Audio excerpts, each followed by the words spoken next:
Welcome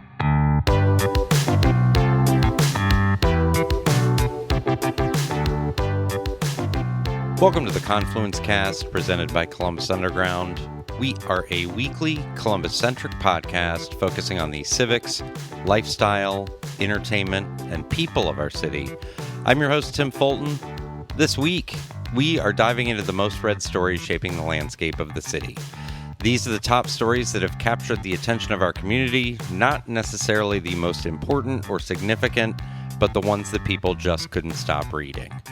We'll be counting down the top 15 stories from the past quarter, ranging from local business closures and new developments to the latest updates in the city's infrastructure. Whether it's a historic building being demolished, new restaurants opening up, or the ever-evolving skyline of downtown Columbus, we have it covered. You can get more information on what we discussed today in the show notes for this episode at theconfluencecast.com. Enjoy the interview. Sitting down here with Walker Evans, the co-founder and editor of Columbus Underground. Walker, hey, Tim.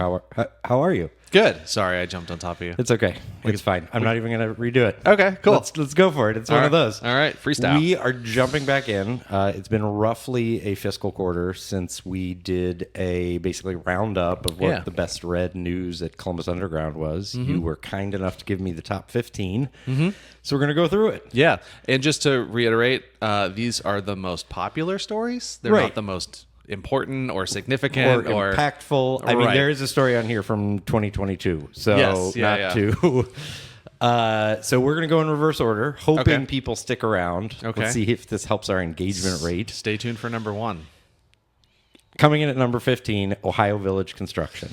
Yes. So the Ohio Village area, the little place over there by the Ohio History Center, it's been going strong for decades. They decided they want to do sort of like a big master plan revisioning of the whole site.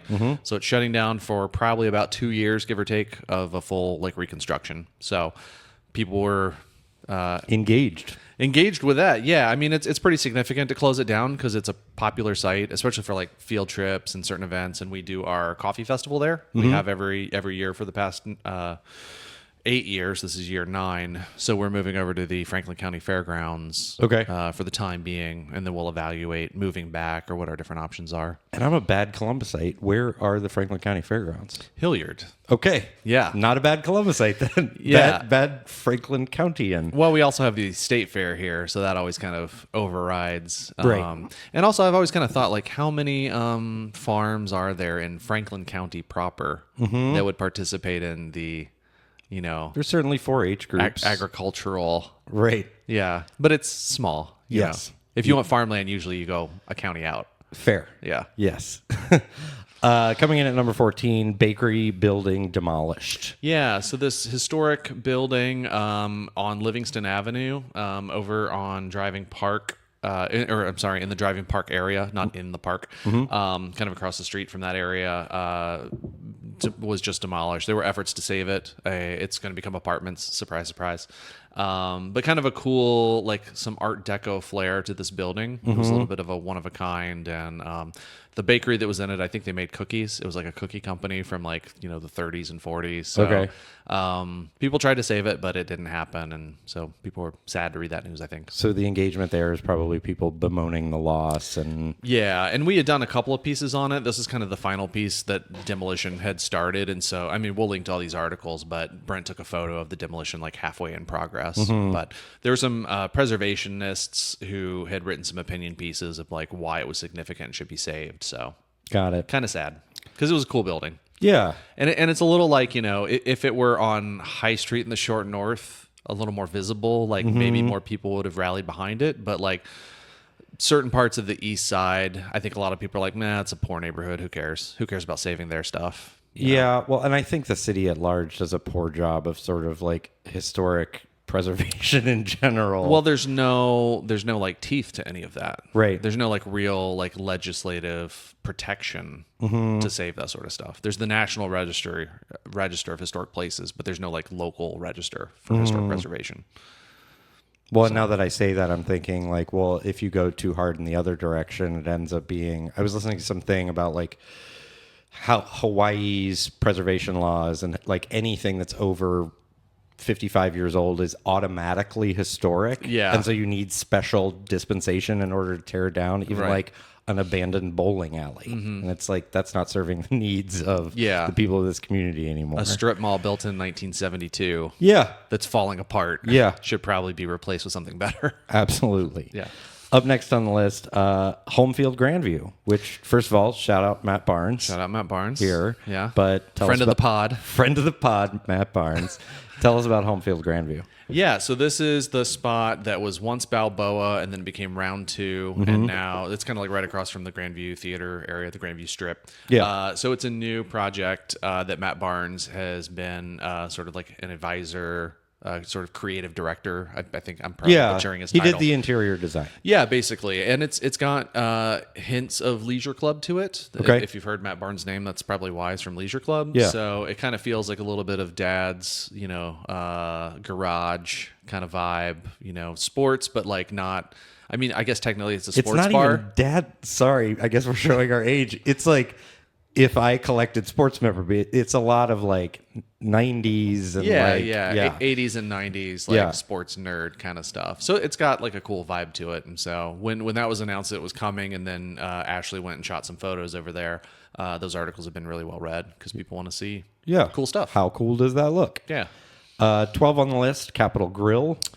Yeah, this one was kind of a surprise to me because I had never heard of Capitol Grill, but I guess it's a chain. There's like one in Cincinnati. They're like all over the country, but there's never been one in Columbus. And so I think that was part of the appeal. Whenever there's like a chain that expands to Columbus, those stories do well for people that know what that chain is. Yeah. But it also went into the old Champs spot, Champs with 2 P's. Okay. Over at the Lenox Town Center Yeah. area, which not a lot changes over there too often. So it was sort of hey, remember Linux? There's something new happening. Right. Yeah. You know that it has a second run movie theater now? Sorry, it's a first run movie theater, but it's like not AMC or one of the big ones. I haven't been to the theater yet, but I've heard that it didn't really undergo a major renovation, so it's a little rough around the edges. That is where my daughter and I tend to go if we're Okay. going to a movie, but it feels sort of like Like a second run movie theater. it feels like a second run movie theater. Like there's a physical ticket booth, but there is no one manning it, and it is the concession people that give you your ticket that you were encouraged to buy online. Yeah. And it's in the form of just a receipt. Do they still have the extra concessions like at the ends of the hallway areas? I haven't been to one down there, but I guarantee you the sort of booth for it is still there, but it is not staffed. Yeah. I don't think AMC was even staffing those for a while. Like it was one of those things that had, because it was 24 screens, which was probably the biggest one at the time before the 30 at Easton opened. Right. But that AMC was like a real big deal in like the late 90s. Yeah. And so they probably had 3 concession stands and then eventually abandoned that idea. There's no need for that. Yeah. But anyway, Capitol Grill. And it's also, there's a lot of new steak stuff. Yeah. happening. Yeah. Because Well, like Butcher and Rose. the new Cameron Mitchell just opened. Right. There's the return of Smith and Walensky that's relocating from Easton and moving downtown. Okay. And then it was replaced out at Easton by a new steakhouse that's opening in December. Okay. There's just steak on steak on steak everywhere. So That's the trend, I suppose. yep. And now you can get it at Lenox Town Center too. After your movie, after you go watch Deadpool and Wolverine. Wow. Well, I guess we are automatically dating ourselves. Yes. I try to make the podcast timely. Okay. Or timeless. Whatever the next Marvel movie is after that, then. Number 11. Film production in Dublin. Yeah, so there is a pretty big new project from Fallback Studios. I want to say, I'm pulling up the article right now. I want to say it's like a 200,000 square foot building. Okay. In Dublin. It's an existing building, so it's being renovated into a movie production studio. Okay. It's going to have sound stages. It's going to have a lot of things that currently don't exist. And from what I've heard through the Columbus Film Commission is that their struggle to get more film, both creative and commercial projects shot in Ohio, is they don't have the resources and the staffing to do this sort of stuff on an ongoing basis. You've got to bring in special teams and special equipment. Right. And this will help to address some of those issues and get more projects shot here. Which is obvious, but it only increased the cost if you have to like fly in people. Yeah. And Yeah, so it's building up basically the back end infrastructure for, yes, we can do productions here. Yeah, yeah, and a lot of those folks, are in like Cleveland and Cincinnati, where more film projects are being shot. So you don't have to necessarily fly them in, but bring them in from Cleveland. And so this is sort of like putting a flag in the ground and saying we can do this here in Columbus. We're a growing city. So pretty fast turnaround because it's an existing building. I think it's planned to open next summer, so 2025. Okay. So yeah, just gut it, put in some sound stages, and there you go. Yeah. Number 10 on the list, updated downtown tower. So this is the North Market Tower? No, different one. Okay. Yeah. Tell me more. This is a proposed building. It was announced originally last year, kind of behind where 16-bit Yeah. Okay. is. That whole area, like South 4th Street area. Yeah. So it would demolish a couple buildings behind, and then take over like a large parking lot. So that's Ridge Street and 4th Street. We losing our sign? We're losing the Columbus Love sign? No, another like block east. Oh, okay. That's at like Main, close between 3rd. I forget exactly. That's on Main Street. This is on Ridge Street. Got it. We're not losing that sign. Okay. Not yet, anyway. But the original proposal was for a 19-story building, and it was a pretty significant project. It just came back this summer for a revisal, and it went up to 23 stories. Okay. So it's actually gotten taller. It's going to require a few more demolitions of some of the smaller. If you look at the Google view of all those buildings, like where Little Palace is not being demolished, but the buildings behind them are a collection of like hodgepodge, like garages that were added 40 years ago to these buildings that are 100 years old. So it's interesting. Some of that is going to go away. Okay. Yeah. If this is built. In line with that one, number 9, Skinny Tower in Franklinton. Yes. So I think the difference is that first one we were just talking about is from someone who has built buildings before. Okay. The Skinny Tower in Franklinton is from a young, newer developer that I don't think has any accomplished projects to this point. So I don't know a ton about it, but I've heard from a lot of people that there's a lot of skepticism around the seriousness of this building. Okay. Like a lot of the... let's step back just a little bit. Yeah. What is it? So this spring and summer, this developer went to the West Franklinton Area Commission with a proposal to build an 11-story, like thin, sort of like almost pencil tower on a very small lot on the middle of a residential industrial street, I should say. Okay. Very far like west into Franklinton. Okay. So not East Franklinton where... We're talking about the bottoms. Yeah. I'm just saying it's not close to like Gravity and 400 West Rich and stuff. It's deeper over into where it's more residential. Mm-hmm. So this tall building, and immediately there's pushback like this is a weird spot. Why here? Yada yada. But I think it was rejected because like the floor heights weren't up to fire code. Like there were a lot of mechanical and like engineering issues. With the blueprints, they're like, this is not up to any kind of code. Like, yeah. But somebody did it, and you would assume that they're a licensed professional. Yeah. Right? Well, I think a lot of times when you reach this point in the process, you've got architects and engineers and like certain people, like you have a team of people. Yeah. And it sounds like it's just the one developer coming with a plan without a team. And again, this is just what I've heard from other people. Okay. I've not attended any of these meetings. So that's the skepticism that you were referencing earlier. Yeah, the skepticism has said, like, this doesn't really feel like come back when you have a serious plan because this doesn't make any sense. Yeah. Okay. Let alone the site is a bit of a strange location.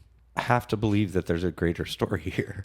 Probably. And for me it's all kind of second and third hand information. Yeah. I've not talked to the developer. I've not talked to the area commission. Yeah. Brent has been watching the meetings and just kind of giving what's said in public, but there's probably more behind the scenes. Interesting. Yeah. Number 8 on our list, local cantina Short North closes. Yeah, I think this one really caught people off guard. I know why you're laughing. Okay. Yeah. We'll get to why it's funny. Yeah. This had been in that location, I think, for about a decade, maybe a little less than a decade. This is the Cap. Right on the Cap. Yeah. Yeah, the entrance between the Short North and downtown, formerly where Mojo Lounge was back in the day. And there was a burger place in there, Stack City Burgers. Yep. For a minute. And Wow. and the reason I know all this, because I looked all this up, when we post these articles on Facebook, for better or worse, tons of comments, many ill-informed. Okay. One person said, "This place is cursed. There's so much turnover in this place." And I'm like, let's go back and look at the history. Let's look at who the tenants were. You got Mojo Lounge was there for a decade. Yeah. And then you had that burger place was there for like 4 years. And then you've had this almost for another decade. So like 25-year history, 3 things in there. Like, yeah. I don't think that's a curse. I will say the south end of the Cap on that same side might be cursed, though. Because that has been... It's gone through quite a few more iterations than that. Yeah. So, ill-informed or just didn't know exactly which storefront it was. But retail churn is a thing that is like natural in like a neighborhood or even a mall environment. The Short North, you can't hide it because it's very visible and it's all independent operators. But when you have a big institution like Easton that manages, 200 stores, restaurants, spots in there, they can do a really good job of masking what closes by announcing what's opening without mentioning what closed or what moved, and it's kind of shuffling things around. And so they don't get the same level of scrutiny and flack that like the University District or the Short North does. Absolutely. Or downtown when there's a closure. And so why is it funny? It's funny because the way we found out about it, Susan, who no longer is with us. Yeah. Shout out Susan. She was. She went to a different publication. Yeah, she's with Business First. Yeah. Yeah. She's still with us. Susan's still friend of the pod. Yeah, indeed. Friend of the cast. She went by. I can't remember if she drove by or was walking by, but saw a sign on the door and it was dark, and she like got out. Or like went up and looked at it. And, and it was had some swears. Can we swear? We can swear on the podcast. Yeah, we can swear. Yeah. It said something to the effect of like, this location doesn't fuck anymore. very, very clearly written by like an employee, a disgruntled employee, most likely. But I think the sign, she took a photo, but the sign was only up for like a day and then somebody took it down. This place doesn't fuck anymore. Yeah. But I think it was just surprising because there's a ton of local cantina locations. There's like 15 of them or so all over the region. And so I think people were just surprised that was the one that closed. Yeah. Because it seems popular when I go by it. Yeah. There's always people on the patio. You always got to look at the market economics, right? Like how much was your rent there? Rent was it probably high. Yeah. And it's sporadic a little bit because of the convention center there. Sure. So yeah. Number 7 on the list. I don't know if is this just a coincidence? It is a coincidence. The title, 7 Big Projects. Yep. Looking ahead to the completion of big things. You basically did a roundup of like things that were in progress. Yeah. And people loved it. Yeah. Well, shout out to Brent who did this. But we because we write so much about development and projects, and it's usually in a silo. It's very like, there's this building, there's this project, there's this. We don't always stop to take a look at like what all these things mean together. And so when we do that, the series is called Fast Forward. A lot of times it's been about a neighborhood, like Fast Forward Italian Village, when these like 7 things that are either under construction or in proposal are all built. How many apartment units are they adding collectively? How many, what's the square footage of all the retail space they're adding collectively? Like, what will this neighborhood look like 3 years from now when all this stuff is done? So Brent did that, but looking at some of the bigger projects that have been announced over the past year or so, and a little bit longer because Intel is on the list and that's under construction. So he added up what it would look like for Intel to be done, the airport renovation to be done, the North Market Tower to be done, the downtown Amtrak station and return of Amtrak service to be done, the Capitol Line, which is the new kind of bike pedestrian loop in downtown, some of the first phases of Link Us to be done, and then also the Columbus Symphony Orchestra Hall proposal. Okay. So, and these are all in very disparate phases. Yeah. Like Intel and the North Market are under construction. The airport hasn't even started. Yeah. Amtrak is still awaiting a lot of, boxes to be checked. Yeah. But just to kind of think about like, in the next 5 to 10 years, what these 7 things could do, on a pretty transformative scale, adding jobs and new transit opportunities and, entertainment and housing and just what they all kind of mean together. And it was very well read, which is great because Brent put a lot of time into this. Yeah. Good. Yeah. Number 6 on the list, dispensaries prep for recreational marijuana use. Yeah, so this was an Ohio Capital Journal article. Shout out to them, friend of the pod. But it came out, it was interesting because it came out back in May. And so this is when the dispensaries were kind of getting ready, but things kept getting delayed. Yeah. Surprise, surprise. And it feels kind of interesting and timely because, again, not to date the podcast, but 2 days ago, sales actually began in the state of Ohio. So I think a lot of people were kind of crying foul that, our state run mostly by Republicans were kind of dragging their feet because they didn't want this to begin with. Right. The legislation was approved by voters last November, and it's taken them nearly a full year, like 9-10 months to go from passage to implementation. Where we already had medical marijuana. Right. And almost, I think all the ones that are online now are former medical only. They right. have like a dual ability to run it. But when I looked at the list the other day, because there was another Ohio Capitol Journal article that went up this week, there were only like 10 that had been approved by the state. They're like, there's a giant backlog of people asking for their permits. And here's like the first 10. So there's only like 2 locations in Central Ohio where you can go get it. So foul again. It's it feels like, we'll do it, but we'll do the bare minimum. Yeah. Sort of a thing. Which is like, it's weird because it's like kind of against the will of the voters, but. Yeah. Well, and also I think part of the, I don't know if angst is the right word, but the tax dollars are set aside for very specific usage, right? And so it's not just like, oh, all our coffers are getting so big, and so we should do this quickly. Yeah. Like with alcohol. Right. Next on the list, we're at number 5 now. Yeah. A throwback. Yes. Giant trolls. It was a repost. Yeah. So this was a piece that you guys had done. Where's the park? It's just north of Dayton. It's the Allwood Audubon Nature Center. And they have these giant trolls. Yeah, this Danish artist, Thomas Dambo, I think that's how you pronounce his name, has built these giant trolls out of like wood in places like all over the country, all over the world, really. They're everywhere. But these were put into place a couple of years ago, just outside of Dayton. And I don't think anyone had really written about it locally. And we did sort of a family trip over there. And they're out there, too. It's not like you can drive up in your car and like, there's the thing, and then drive away. Like, you have to go on a mile hike to get to it. It's out in the woods. Okay. So it gets people out in natural spaces. So we went and took photos, and Anne published a really nice article in 2022 saying, drive an hour that way and go see these trolls. And it blew up. It was like one of the best articles of the year. Okay. And so kind of on a whim this summer, she reposted it just kind of on social media. Like, hey, if you didn't see this 2 years ago, go see it now. And again, it just blew up. It went back up to number 5. Yeah. And it's kind of fun too because we just did a family trip to the Pacific Northwest, and we went and found another one of the trolls by the same artist. Okay. In a little park like right outside of Seattle. So, and again, you had to park your car in the lot and then hike about 3/4 of a mile to go find it right on the beach and then hike back. And so it was fun. Okay. Yeah.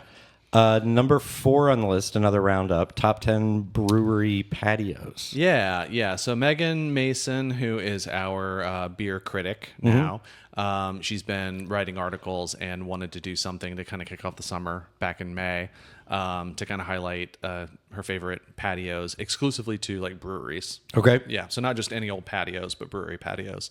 And she did a really great job kind of scouring all over Central Ohio and trying to highlight some that you don't always think about because, like everyone knows Seven Sun has a cool patio. Yeah. But like what are some of the other ones? And it was really well read. Good. Yeah. And also sort of evergreen for the summer, right? Yeah. I'm pretty sure every single place in here is still open and going strong. There's been a couple of like closures recently. Pretentious Barrel House. That's right. Yeah. I think they're still in the process of closing. This might be their final week. It's a couple weeks. Because they wanted to sell off some of their sours. I don't think they really had much of a patio. I only ever went there once because I'm not a huge beer guy. But it was more of a production space. Yeah. Coming up at number 3 on the list, Easton and Polaris properties sold. Yeah, so I think this got a lot of people's attention because it makes it sound like the malls were sold. But these are properties that are a part of the development, but not the main part. So if you go out to Easton, if you've ever been over to like where the, the Target and there's what else is over there? Is there a Kohl's? The there's a Target, there's a Lowe's, there's and then just south of it is like where like there's the a DSW over DSW and a Marshalls. Yeah. So those kinds of properties. There were two very large ones, but they were bought by the same company. Okay. So I thought it was kind of interesting. Brent wrote this piece again. So this is a Chicago-based company. Bought each of them. The Easton is a 50-acre parcel, and the Polaris area was a 60-acre parcel. Okay. So pretty big acquisitions. I don't think a whole lot's going to change. Yeah. It was just more of like an interesting acquisition. Well, and interesting that it's so high up on the list too, right? Yeah. Yeah. Number 2, high ramp closure / highway work. Yeah. So this was the closure of one of the exits from 315 to 70. And these are the kind of articles I sort of feel like people get really worked up about because they're like, that's the way I my drive commute to get home. And Right. now I'm going to have to go a minute out of my way. And it's, yeah. But these kinds of closures also last years. Yeah. Because this thing has been going on forever. I was a little surprised it was so well read because it's really it's almost a PSA that we put out there. But I decided to go back and look at, do you know how long the whole split fix, the whole 70-71 has been going? No. Do you want to make a guess when construction started? I'm talking about the whole thing, not just the current phase. 22 years ago. That's probably when like the planning started. Construction started in 2010. Okay. So it's been going on for 14 years. Okay. The current end date is TBD. Okay. But the planning for it probably started another 5 or 6 years before that. So this is something that's been talked about for 2 decades now. Yeah. Well, you know the meme, right? Like, hey, you should be just like the 70-71 split. Never finish work. Always keep working on yourself. Yeah. That's good. I like that. I thought you were going to say something about orange barrels being like our official state mascot. Yeah. I mean, the crazy thing about it, too, is that this is a $1.4 billion project like altogether. And you think about like what that could mean in terms of other infrastructure, spending. What's the road? Because this doesn't add capacity. It doesn't add capacity. It just makes it smoother. It makes because before like 70 and 71 came together and then you had to like cross over each other to stay on what you're going and then split again. Yeah. And that was a very short lane. And there's a lot of like entry and exit points. Like every other street had ramps. Right. And they're making it more so it's like you get off once and then you have access to all the exits. Yeah. So there's it's basically less merging. And less congestion, theoretically, right? Yeah, but it's not like it's going from a 2-lane highway to a 4-lane highway. Right. It's just... Well, there's no real estate for it to go much not other really. places, right? They are converting a lot of the like grass slopes to wall, so they're adding a little bit of room that way. But this is really, I mean, they've called it a fix since the beginning. I don't know if that's really a good term to use for this, but I was going to the art festival from like the south the other day, and I parked on High, but I was like, I don't want to walk on High all the way up there, like past the courthouse on a weekend. And so I like go back to Front, and I get all the way up, and I'm like, where'd the road go? Yeah. Like the bridge is just gone. Yeah. And I was like, I guess I'm going back up to High Street now. Yeah. It's been like that for a couple of months, but if you don't normally go that way, you know, we go to that the Brewery District Kroger quite a bit. And so Front Street would be a normal path home, and it's gone. And it's been pretty messy. And I think now that some of those big flyover ramps are coming, like on the south end around like Marinova and stuff, people are really kind of visually seeing the skyline change with new highway ramps and getting a little more upset that like this is what we're dumping billions. I mean, by the time this is done, it's probably gonna be $2 billion. If I had to make a wild guess. I would assume. And we're getting no transit, no trains, Number 1 on our list, Roll Bikes closure. Yeah. This was a bit of a surprise. I think it caught people by surprise that they announced that they were closing and liquidating because it's been a pretty beloved local shop. This is a bicycle chain. Well, I mean, local. They have like 3 stores. Sure. Yeah. What's how many do you need? Is 2 a chain? I mean, it had multiple locations, but it is local. Yeah, right? I think they had filed for Chapter 11 like late last year. So they were restructuring. So it was. I don't think it should have caught people by too much surprise. Like usually that means a lot, but I think the pandemic really kind of put them in a pinch, and they had expanded into bike production. So they were making Roll branded bikes, like manufacturing and selling their own line of bikes. Okay. And I think that kind of might have gotten them into a financial situation that they couldn't bounce back from. Possibly overextended, or there's a lot of investment there, depending on how you're sourcing it. And But I personally, I was bummed. I would take my bike to get, tuned up at the Bexley location. Yeah. Super nice people, super knowledgeable. Yeah. Okay. So that a bit of a bummer, because we need more bike stores, not less, in my opinion. Well, and interesting that it's the top red thing, right? Like people care. Yeah. And sometimes, it really boils down to like, did we get this story up first before the Dispatch or Business First or anyone else? Yeah. So sometimes that dictates how popular something ends up being. Because that's the thing people share. Start sharing. Or bemoan. Yeah. Just getting out there first. But so those are the summer trends, I guess. Yeah, those are the top 15. Yeah. All right. Well, Walker, thanks for your time. Yeah, thanks, Tim.